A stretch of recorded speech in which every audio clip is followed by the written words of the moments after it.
அனைவருக்கும் வணக்கம். நாம் இன்னைக்கு பார்க்க போற காணொளி வந்து பார்த்தீங்கன்னா ஒரு அரசியல் விழிப்புணர்வு காணொளி. ஏன்னா இன்னைக்கு ஒட்டுமொத்த தமிழ்நாட்டோட மீடியாவும் சரி, தமிழ்நாட்டில் இருக்க டீ கடை பெஞ்சுகளும் சரி, தமிழ்நாட்டில் இருக்கிற அனைத்து சர்ச்சுகளுடைய வாசப்படியிலும் சரி, தமிழ்நாட்டில் மசூதியில் வந்து பார்த்தீங்கன்னா அங்கே கால்கள் ஒரு இடத்துலையும் சரி, எல்லா இடத்துலையுமே ஒரு முணுமுணுப்பு வந்து பார்த்தீங்கன்னா அதிகமாக போய்கிட்டு இருக்கு. கிட்டத்தட்ட 9 வருட காலங்கள் 9 வருட காலங்களாக ஒரு அணியிலிருந்து விலக்கி வைக்கப்பட்டு பின்பு கைது செய்யப்பட்டு தனியாக இருந்த ஒரு மனிதன், ஒரு 9 வருடமா போராடிக்க இருந்த மனிதன் கடைசியாக பார்த்தீங்கன்னா ஒரு முடிவுரைக்கு பார்த்தீங்கன்னா கொண்டு வராப்புல. யாருன்னா டிடிவி தினகரன். என்ன நடந்துச்சுன்னா நேத்து ஒரே மேடையில எடப்பாடி பழனிசாமி அவர்களும் டிடிவி தினகரன் அவர்களும் கைகோர்த்து கொண்டு பரஸ்பரம் மதிப்புக்குரிய அண்ணன், பாசத்துக்குரிய சகோதரர் அப்படின்னு சொல்லி ஏகப்பட்ட பார்த்தீங்கன்னா அன்பு மலைகளை பார்த்தீங்கன்னா மாறி மாறி கொட்டிக்கிட்டாங்க.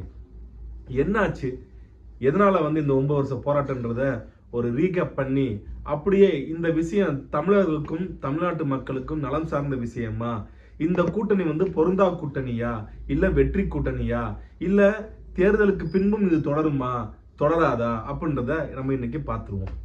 முதல்ல 2016 அம்மையார் ஜெயலலிதா அவர்கள் இறப்பை தழுவுறாங்க. இறந்த உடனே பார்த்தீங்கன்னா இருக்கிற திமுகவுடைய ஊடகமும் சரி, திமுகவுடைய தொழில்நுட்ப பிரிவும் சரி, ஏன் தமிழ்நாட்டில் இருந்த அத்தனை ஊடகங்களும் சரி, இந்த ஊடகம் அந்த ஊடகம் கிடையாது, அத்துணை ஊடகங்களும் சதிகாரி சசிகலா தான் கொண்டது ஜெயலலிதாவை தள்ளிய. இங்க கர்நாடகாவில் நிறைய டிவி சேனல்லாம் ஜெயலலிதா அவர்களை தள்ளி வர மாதிரி, சசிகலா அவர்கள் தள்ளி வர மாதிரிலாம் போட்டு ஏகப்பட்ட விஷயங்கள் பார்த்தீங்கன்னா ப்ரொஜெக்ட் பண்ணாங்க. பொதுமக்கள் மத்தியில் 99.99% இன்க்ளூடிங் மை ஃபேமிலி, என்னோட குடும்பத்தில் முதற்கொண்டு ஜெயலலிதா அவர்களை வீழ்த்தியது சசிகலா அவர்கள் தான் முடித்து விட்டார்கள் கதையை அப்படின்னு சொல்லி பயங்கரமா குருட்டுத்தனமா எல்லாரும் நம்புறாங்க. ஏன்னா அந்த அளவுக்கு பார்த்தீங்கன்னா பிஜேபி யாரையுமே பார்த்தீங்கன்னா அனுமதிக்காம அந்த அப்போலோ ஹாஸ்பிட்டல ஒட்டுமொத்த கட்டுப்பாடு எடுத்துக்கொண்டு அவர் வெங்கையா நாயுடு அவர்கள் யாரையுமே அனுமதிக்காமலும், கவர்னர் அவர்கள் அவரும் பார்த்தீங்கன்னா ஜெயலலிதா நான் பார்த்தேன், அவர் தம்பு காமிச்சாப்புல அப்படிலாம் சொல்லி ஏகப்பட்ட விஷயங்கள் பார்த்தீங்கன்னா சொல்லி சசிகலா அவர்கள் மீதான வெறுப்புணர்ச்சியை தமிழகம் முழுவதும் கொண்டு போய் சேர்த்தார்கள். அதுல குறிப்பா பார்த்தீங்கன்னா இந்த டிவி அந்த டிவியும் கிடையாது, தந்தி சேனல் முதற்கொண்டு புதிய தலைமுறை சேனல் முதற்கொண்டு எந்த இதுக்கும் அது விதிவிலக்கே கிடையாது. அந்த அளவுக்கு கொண்டு போனாங்க. அது மட்டும் இல்லாம நக்கீரன், ரிப்போர்ட்டர் உள்ளிட்ட நாளிதழ் கூட அந்த வார நாளிதழ், டெய்லி நாளிதழ்ல ஏதோ அரசியல் விமர்சகர் என்ற பெயரில் கட்டுரை எழுத ஆரம்பிச்சாங்க. அந்த கட்டுரைகள்ல கூட பார்த்தீங்கன்னா அப்ப இருந்தே முக்குளத்தோர் என்பது பார்த்தீங்கன்னா ஒரு இந்த மாதிரி கல்லருக்கு மரவர் பிடிக்கல, அதாவது சசிகலா அவர்கள் கல்லர் சமுதாயத்தை சேர்ந்தவங்க, ஓபிஎஸ் அவர்கள் மரவர் சமுதாயத்தை சேர்ந்தவங்க, மரவரை வீழ்த்துறான்னு சொல்லி அந்த மாதிரி ஏகப்பட்ட கட்டுரை எழுதி நேரடியாகவே ஆண்மை இல்லாத ஓபிஎஸ் அவர்களே நீ போய் உக்காந்தா என்ன அப்படின்னு சொல்லி தர்ம யுத்தத்துக்கு முதலாக தூண்டி விட்டது யாருன்னா இந்த ஆடிட்டர் குருமூர்த்தி தான்.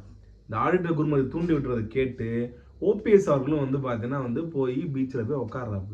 உட்கார்ந்தோன்னு என்ன ஆகுதுன்னா ஒட்டுமொத்த மீடியாவும் ஒட்டுமொத்த திமுக காரர்களும் இதர எதிர்கட்சிக்காரர்களும் ஓபிஎஸ் அவர்களை வைத்துக்கொண்டு இவர்தான் பெரிய, இவர் தமிழ்நாட்டை காப்பாற்ற வந்த இவர் மாதிரி அவர் ப்ரொஜெக்ட் பண்ண ஆரம்பிச்சாங்க. ப்ரொஜெக்ட் பண்ண ஆரம்பிக்கிறப்ப பார்த்தீங்கன்னா அதை நம்பி கிட்டத்தட்ட நிறைய எம்எல்ஏக்களும் கட்சியின் அதிமுக கட்சி நிர்வாகிகளும் உடைந்து ஸ்பிளிட் ஆனது அன்னைக்கு. அந்த ஸ்பிளிட் ஆனதுக்கு அப்புறம் என்ன ஆகுதுன்னா அந்த காலகட்டத்தில் திருப்பியும் இவருடைய ஜெயலலிதா அவர்களுடைய வழக்கு பார்த்தீங்கன்னா சுப்ரீம் கோர்ட்ல எடுக்கப்படுது. அதாவது இதெல்லாம் பார்த்தீங்கன்னா நேச்சுரல் நடக்குதுன்னு நம்ம நினைச்சுக்கணும். ஓபிஎஸ் அவர்கள் போய் தர்மயுத்தம் பண்ணது நேச்சுரலா நடந்துச்சுன்னு நினைக்கணும். உடனடியாக பார்த்தீங்கன்னா ஜெயலலிதா அவர்களுடைய சொத்து குவிப்பு வழக்கு பார்த்தீங்கன்னா சுப்ரீம் கோர்ட்ல வந்தது நேச்சுரல் நடந்த, இயற்கை நடந்தது தான், அது எந்த ஒரு அரசு பின்புலமும் இல்லை, நம்புங்க. அப்படி எடுத்த பின்பு என்ன ஆகுதுன்னா சசிகலா அவர்களுக்கு பார்த்தீங்கன்னா அவர் A1, ஜெயலலிதா அவர்கள் A1 ஆகவும் இவர் A2 ஆகவும் அதுல கன்விக்ட் ஆகிறாங்க. கன்விக்ட் ஆகி பார்த்தீங்கன்னா 4 ஆண்டுகள் சிறை தண்டனை விதிக்கிறாங்க. சிறை தண்டனை விதிக்கிறப்ப இங்க ஓபிஎஸ் பார்த்தீங்கன்னா இந்த மாதிரி கொண்டு வரப்ப நம்பிக்கையில்லா தீர்மானம் வருது.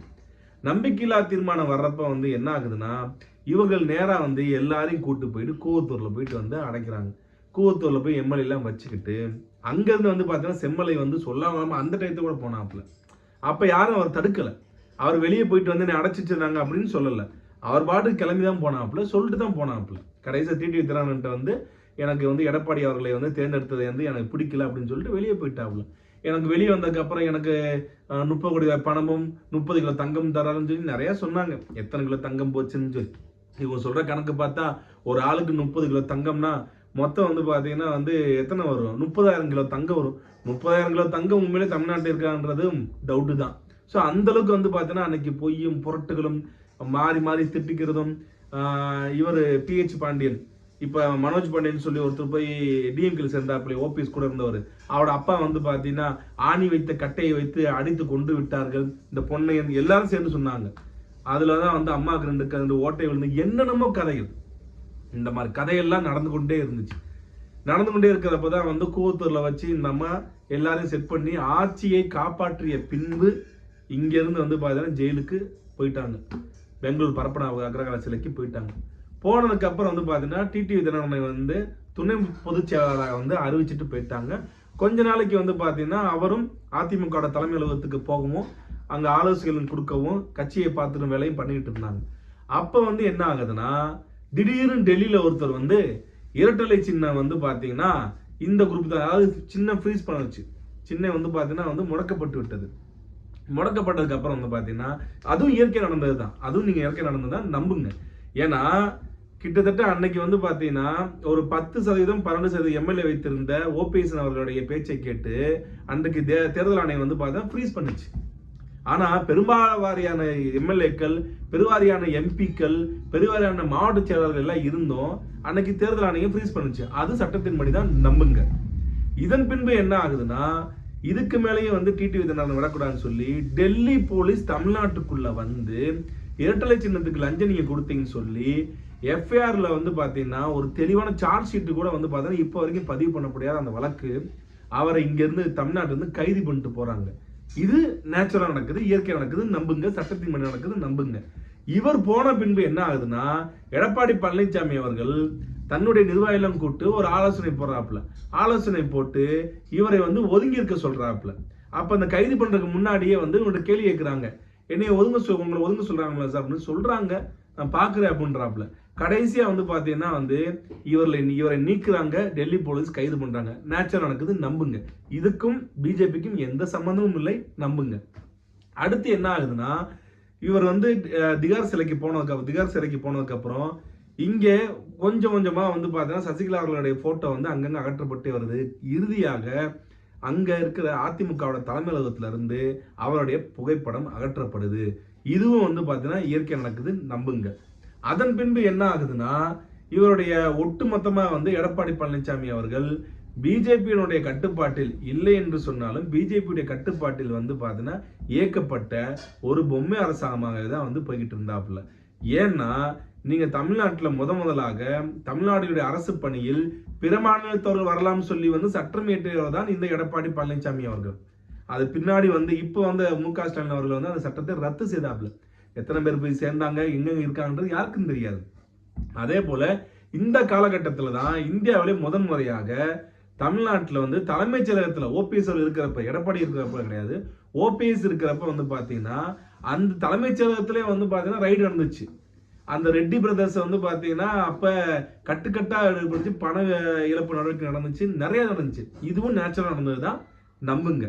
இப்படிலாம் இருக்கிற சூழ்நிலை தான் எடப்பாடி பழனிசாமி அவர்கள் கொஞ்சமாக தன்னுடைய கட்சியானது வந்து அப்படியே 2019 தேர்தல் வருது. அந்த தேர்தலில் வந்து பார்த்தீங்கன்னா முதலாக ஜெயலலிதா அவர்கள் பின்பு வந்த அந்த அரசியலில் நிறைய தோல்வி வந்து சந்திக்குது. ஒரே ஒரு தொகுதி மட்டும் ஜெயிக்குது. அது யாருன்னா ஓபிஎஸ் மகன் மட்டும் ஜெயிக்கிறாப்புல. மீதி எல்லா தொகுதியிலையும் வந்து பார்த்தீங்கன்னா அதிமுக வந்து தோல்வியை தருவது. அதன் பின்பு என்ன ஆகுதுன்னா இந்த காலகட்டத்திலேயே அதாவது ஓபிஎஸ் அவர்களை வந்து திருப்பி வந்து பார்த்தீங்கன்னா ஆளுநர் அவர்கள் வந்து பார்த்தீங்கன்னா 2 பேரையும் சேர்த்து வச்சுட்டு போறாப்புல. தமிழ்நாடு இந்திய வரலாற்றிலே ஒரு கவர்னரு ஒரு உட்கட்சி விவகாரத்தை தலையிட்டு 2 பேரும் சேர்த்து வச்சுட்டு போறாப்புல. அது வரைக்கும் தனித்தனியாக இருந்த ஓபிஎஸ் அவர்களையும் இபிஎஸ் அவர்களையும் தினகரன் சிறையை விட்டு வந்ததுக்கு அப்புறம் திருப்பி வந்து பிரச்சனையாம சொல்லி இந்த 2 பேரும் சேர்த்து வைக்கிறாங்க. அதன் பின்பு தினகரன் அவர் என்ன பண்றாருன்னா 18 எம்எல்ஏ கூட்டு போய் அவர் தனியா வச்சிருந்து பழனிசாமி அவர்கள் வந்து முதலமைச்சர் வந்து மாத்தணும் சொன்னதுக்கு இந்த தகுதி நீக்கம் பண்ணாங்க. அதாவது சட்டசபையில வந்து நம்பிக்கையில்லா தீர்மானம் வந்தப்ப அவருக்கு எதிராக வாக்கு போட்ட ஓபிஎஸ் உள்பட்ட 11 எம்எல்ஏக்களை வந்து தகுதி நீக்கம் செய்யவில்லை எடப்பாடி அவர்கள். ஆனா இந்த எடப்பாடி பழனிசாமி அவர்கள் மாத்துக்குன்னு சொன்ன அதிமுக தொண்டர்களால் பொதுமக்களால் தேர்ந்தெடுக்கப்பட்ட இந்த 18 எம்எல்ஏ தகுதி நீக்கம் செய்யறாப்புல. இப்படி தொடர்ச்சியாக எதுவுமே நியாயம் இல்லாமலும் நேர்மை இல்லாமலும் படிப்படியாக நடந்து கொண்டிருந்த இந்த கட்சியானது ஒவ்வொரு முறையும் தோல்வியை தழுவி 2021 எலெக்ஷன் வர்றப்ப அப்பையும் வந்து பாத்தீங்கன்னா அமித்ஷா அவர்கள் முயற்சி செய்தார் அப்படின்னு சொல்லி வந்து எல்லாரும் பரவலாக பேசப்பட்டது. டிடிவி தினகரன் இணைக்க வேண்டும், ஓபிஎஸ் அவர்கள் வந்து அப்ப வந்து இணைக்க வேண்டும் அப்படின்னு சொன்னாங்க. ஆனா அப்ப ஓபிஎஸ் இருந்த அதிமுக இருந்தது, அதனால டிடிவி தினகரன் வேணான்னு சொல்லி வந்து ஒதுக்கிட்டாங்க. சோ இப்ப அதுக்கப்புறம் வந்து பாத்தீங்கன்னா போன எலெக்ஷன்ல இவர் பிஜேபி கைவிட்டாப்புல எடப்பாடி பழனிசாமி அவர்கள். அதான் என்ன ஆகுது, பிஜேபியும் வந்து பாத்தீங்கன்னா ஓரளவுக்கு கெயின் பண்ணாலும் அதிமுக தொடர் தோல்வி, அதாவது 0 வாங்குச்சு. பாராளுமன்றத்துல ஒரு ஆள் கூட இல்லாத மாதிரி வந்து 0 வாங்குச்சு.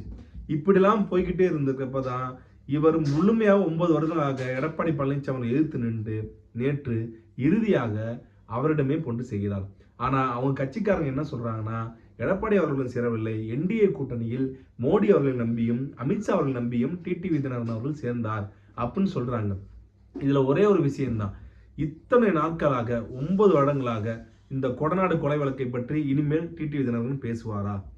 ஏன்னா அந்த அம்மா வாழ்ந்த புனிதமான இடம், நீங்க சொல்ற அம்மா வாழ்ந்த புனிதமான இடத்தில் நடந்த கொடநாடு கொலை வழக்குகளை பற்றி பேசுவார்களா? நாளைக்கு எடப்பாடி அவர்களை முதலமைச்சர் ஆக்குவதற்காக அமமுக தொண்டர்கள் செயல்படுவார்களா?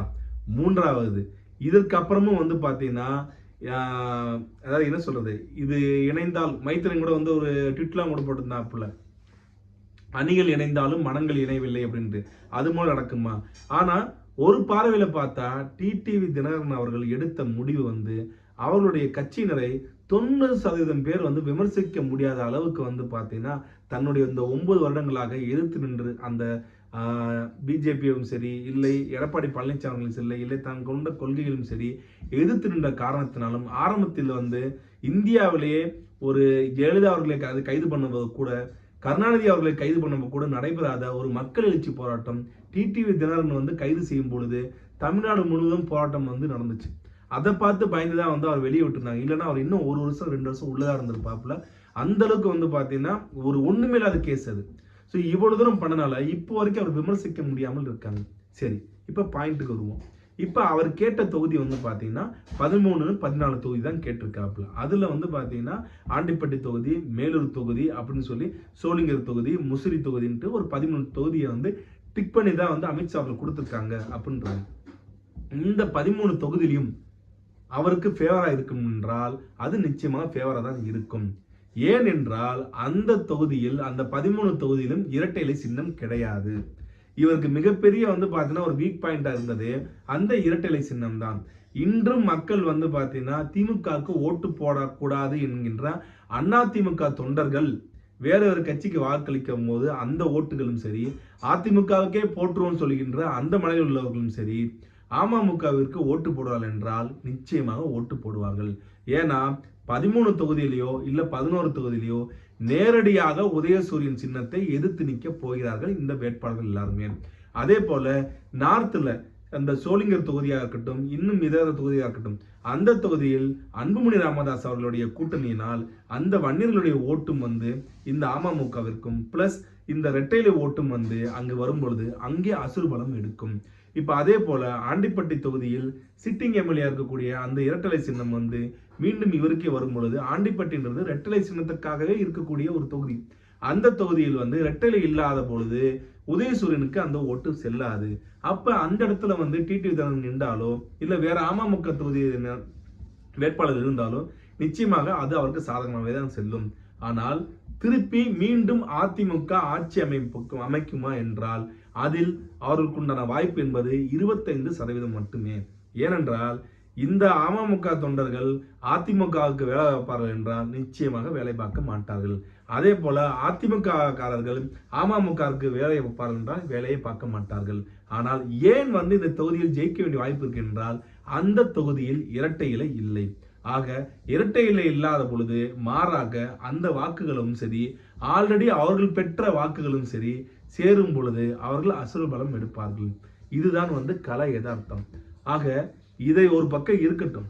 ஆனா டிடிவி தினகரன் வந்து போய் சேர்ந்ததை நேற்று 99% விமர்சனம் பண்ணவர் யாருன்னா கருணாநிதி அவர்கள். முன்னாள் முதல்வர் கருணாநிதி அவர்களை அவருடைய சாதியின் பெயரை சொல்லியும் நாதஸ்வரம் ஊதுற சாதி என்று சொல்லியும் அசிங்கப்படுத்திய வைகோ அவர்களை கட்சியில் சேர்த்து கொண்டு அவர்கள் இவரை வந்து விமர்சிப்பதுதான் மிகுந்த வந்து பார்த்தீங்கன்னா வந்து ஆழ்ந்த அனுதாபங்களாகவே இதை பார்க்கப்படுகிறது. ஆக அரசியலில் நிரந்தர எதிரியும் இல்லை, நிரந்தர நண்பர்களும் இல்லை. வெக்கம், மானம், சூடு, சொரணை, ஈனம், ரோசம் இதுக்கெல்லாம் அப்பாற்பட்ட ஒரு சக்தி இருக்குமானால் அது அரசியல் சக்தியே என்பதுதான் இது சால சிறந்த உதாரணம்.